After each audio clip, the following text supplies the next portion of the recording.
Je passe la parole donc maintenant à Hamzat Boukari Yamara pour la réception de Fanon dans l'Afrique subsaharienne. Merci, bonjour à tous. Dans la continuité de Magali Besson, moi j'interviens sur la réception de Fanon en Afrique subsaharienne.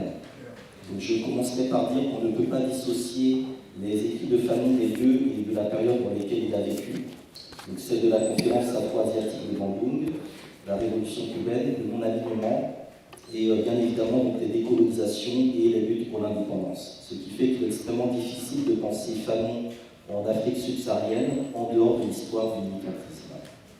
Dès leur publication, les travaux de Fanon, notamment les Damnés de la Terre, connaissent une diffusion dans de nombreux groupes militants africains.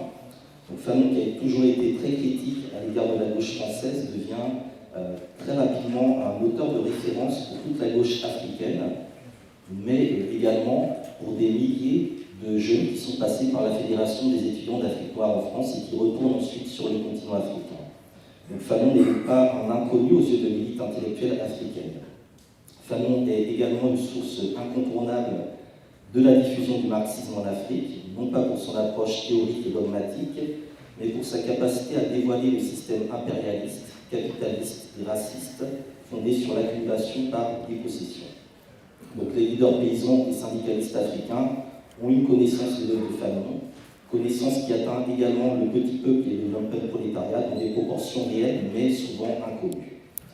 Ainsi, dans les années de la Terre, Fanon se montre très critique en soulignant, je cite, que les responsables syndicaux qui ont fait leurs armes dans le cadre des formations syndicales métropolitaines ne savent pas organiser les masses urbaines, ils ont perdu, ajoute Fanon, tout contact avec la paysannerie et se préoccupent, fin de citation, uniquement d'une minorité de travailleurs privilégiés. Ici encore, Fanon parle en situation, puisqu'en décembre 60, il anime une conférence auprès des étudiants stagiaires de l'Université ouvrière africaine de Guinée. Cependant, c'est surtout depuis Dar es Salaam, qui était dès 1964 le siège du mouvement de libération armée africain, que l'œuvre de Fanon, introduite à l'Université de Dar es Salaam, est traduite en anglais sur le sol africain, également traduite en portugais et en swahili par des militants, et elle est ensuite redistribuée, notamment vers l'Afrique australe et vers l'Afrique lusophone, qui se bat à l'époque contre le colonialisme. C'est également dans ce cadre-là que les œuvres de Fanon inspirent Che Guevara, qui traduira pour la Révolution africaine en espagnol, Amilcar Cabral, Walter Rodney, et toute une constellation de révolutionnaires qui circulent en Afrique subsaharienne. Certains régimes sont également des soutiens. On peut penser au Mali de Modibo Keïta, puisqu'un journal gouvernemental sort publie des extraits des Damnés de la Terre. Dans la Guinée de Sékou Touré, le journal Oroya publie également des extraits. En revanche, bien évidemment, tous les régimes néocoloniaux sont plutôt hostiles. En plus de nommer clairement le Sénégal de Senghor ou la Côte d'Ivoire de Houphouët-Boigny comme des traîtres à la cause africaine, Fanon a écrit des chapitres importants sur la culture nationale qui appellent à une rupture complète avec le paradigme colonial. Des régimes qui ont donc maintenu des relations de dépendance avec Paris ne pouvaient que rejeter politiquement la diffusion des thèses de Fanon, ce qui n'empêche pas sa popularité.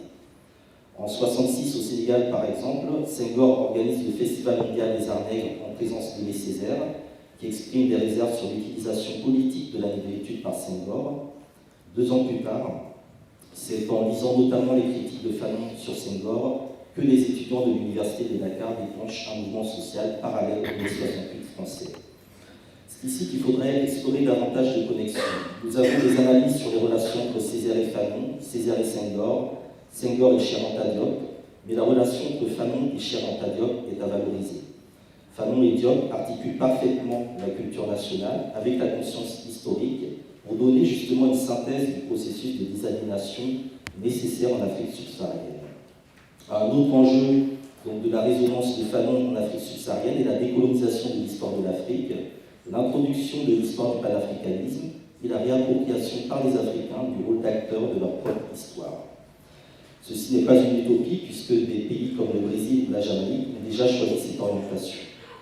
Dans le cas de l'Afrique, le rôle des peuples dans la lutte pour l'indépendance a été effacé de l'histoire par la mise en avant de quelques hommes, donc les fameux pères de la nation ou pères de l'indépendance. Et ce point est aujourd'hui très important parce que l'une des théories du néocolonialisme soutient que les peuples africains n'avaient pas d'histoire, une théorie qu'on a vu revenir notamment au moment du discours de Dakar. et ne voulait pas l'indépendance, mais qu'une petite élite africaine formée en Occident aurait propagé dans l'esprit des peuples africains cette idée d'émancipation. C'est une thèse semblable à celle qui présente l'abolition de l'esclavage comme un acte éclairé de la République et non comme le résultat des luttes des esclaves eux-mêmes. Dans le cas où cette élite africaine préserve les intérêts étrangers, notre famille, elle constitue le groupe contre-révolutionnaire des bourgeoisies africaines. Ces mêmes bourgeoisies n'ont pas été en mesure de réaliser pour l'Afrique ce que les bourgeoisies européennes ont réalisé pour l'Europe, à savoir la possession des outils de production nécessaires à créer un capital et des industries de transformation sur place. Pour sortir de cette impasse, Fanon montre donc le chemin de l'autodétermination politique, de l'autosuffisance économique et de la solidarité panafricaine. Fanon a également pointé le malaise des intellectuels d'Afrique subsaharienne, servant de courroie de transmission du néocolonialisme au lendemain des indépendances.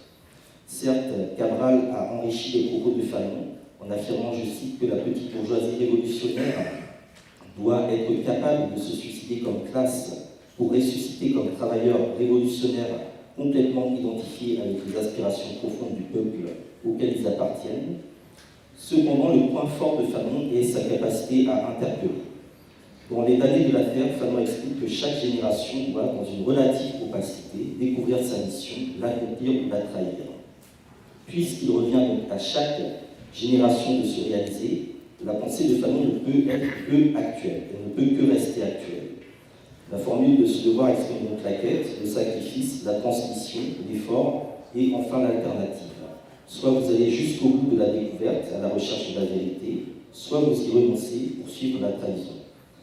C'est là, je pense, une interprétation également de la lettre envoyée en 1945 par le jeune Fanon à ses parents, où il reconnaît avec une incroyable lucidité pour son âge qu'il s'est trompé en allant se battre pour les intérêts du fermier blanc pour un idéal obsolète.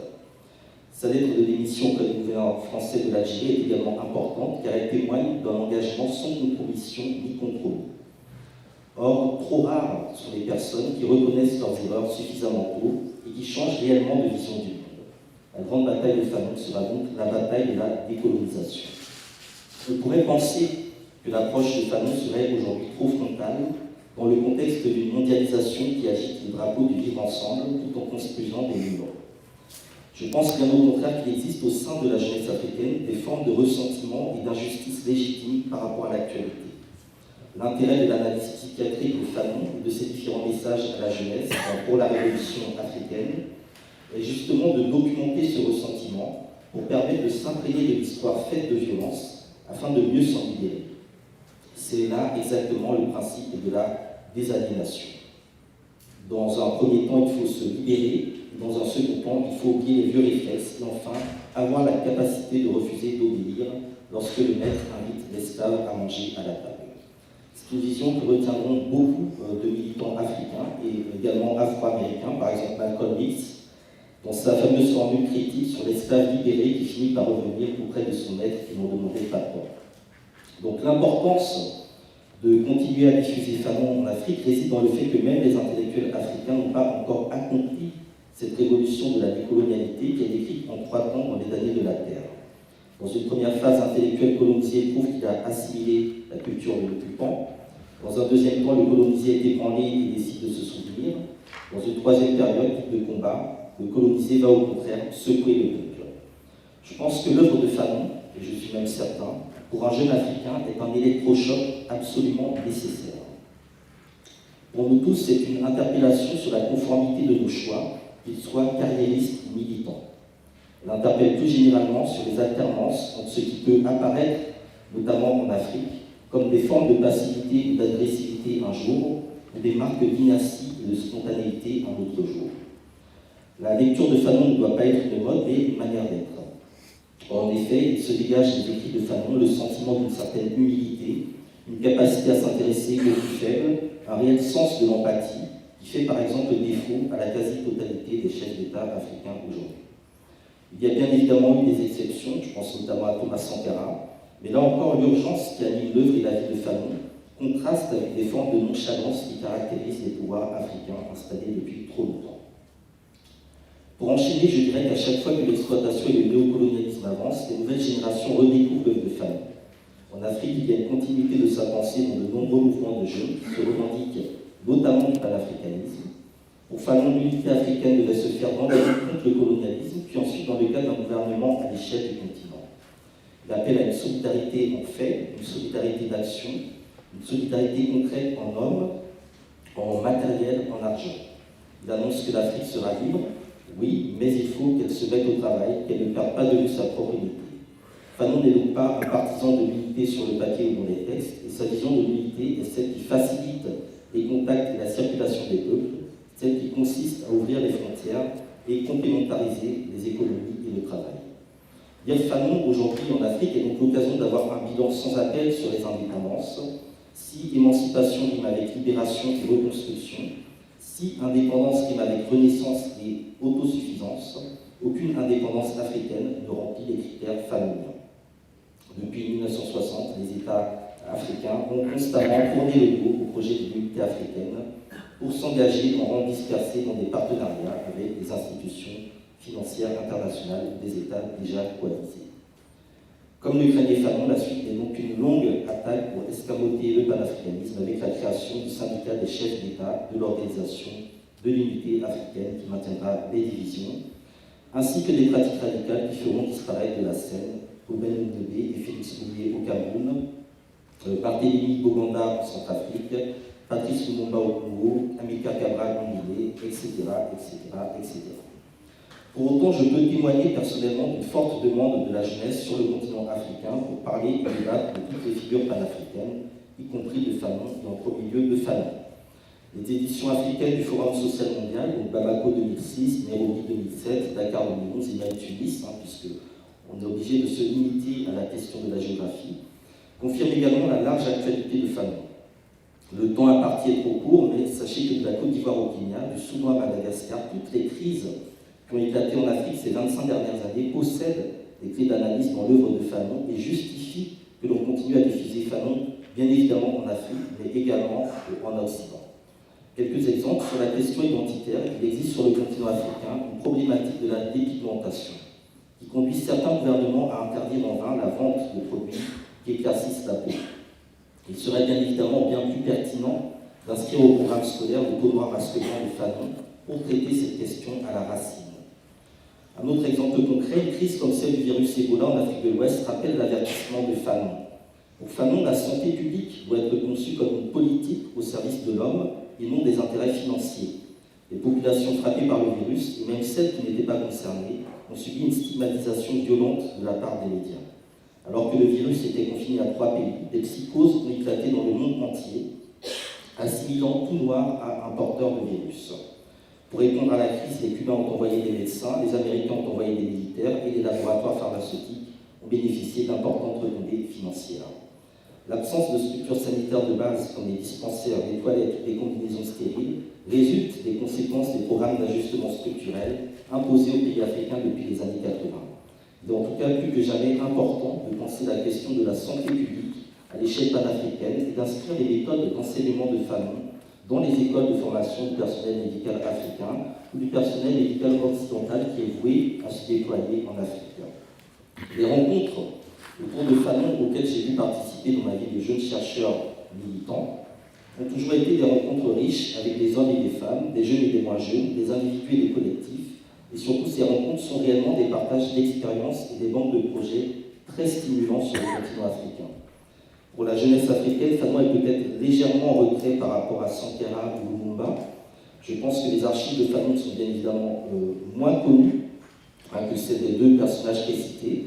Ils ne présentent pas un moment public aussi fort que le discours du 30 juin 60 de Lumumba, le discours à l'ONU de Sankara. Toutefois, pour familiariser davantage la jeunesse africaine à ces figures, un projet panafricaniste intéressant serait de voir des Africains et des Caribéens financer et réaliser intégralement une grande fiction historique sur Fanon. Une autre manière pour les Africains de signifier la rupture du pacte néocolonial de la France-Afrique serait de systématiser l'enseignement de l'œuvre de Fanon. Enseigner Fanon à l'école, quand on le dit, cela paraît simple, mais ce serait déjà une véritable révolution.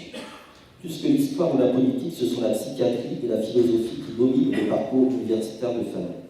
Ces deux disciplines sont malheureusement, il faut le savoir, peu présentes dans les universités africaines, au même titre que l'histoire d'ailleurs. Plusieurs penseurs, camerounais, congolais, sénégalais, ivoiriens ou béninois, que je ne citerai pas par peur d'en oublier un, ont néanmoins travaillé sur la philosophie de la libération dans une perspective assez proche de celle de Fanon, en étant parfois contraints à l'exil par des régimes africains qui rendent difficile l'exercice de la pensée critique.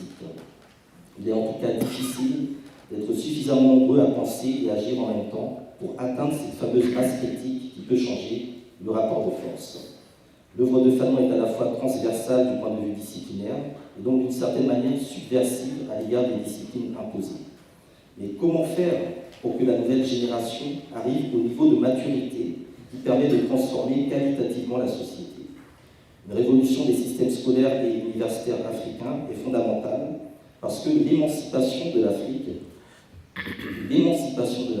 dans un contexte de guerre de civilisation, exige de traiter la question de l'enseignement supérieur comme un enjeu de souveraineté nationale, au même titre que la souveraineté alimentaire et la sécurité. Voilà pourquoi je voudrais conclure par le mouvement de contestation des étudiants sud-africains, mouvement qui a très peu d'écho médiatique malheureusement, 40 ans après les émeutes de Soweto. Ce mouvement, qui a connu un premier succès, que certains ont qualifié d'anecdotique, en faisant retirer de l'Université du Cap la statue de Cecil Rhodes, le colon britannique qui avait fait construire son empire industriel sur les terres volées aux Africains. Ce mouvement se poursuit par une victoire, peut-être relative, contre la hausse des frais de scolarité que voulait imposer le gouvernement sud-africain. Des appels à rendre le système universitaire sud-africain gratuit, indépendant et purgé du racisme structurel ont déstabilisé le gouvernement néolibéral de Jacob Zuma.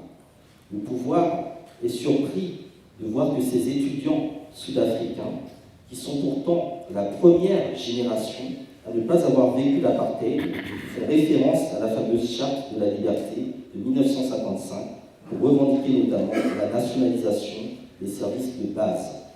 Ces étudiants, dont certains manifestent avec un livre de Fanon à la main, s'opposent à ce que la sélection par l'argent puisse continuer à servir de norme dans le secteur de l'éducation, comme dans le cadre des élections où qu'elles aient lieu partout dans le monde. En introduisant la compétition et la division, en faisant de la solidarité une valeur désuète, la sélection favorise la mainmise des puissances financières sur l'existence des populations.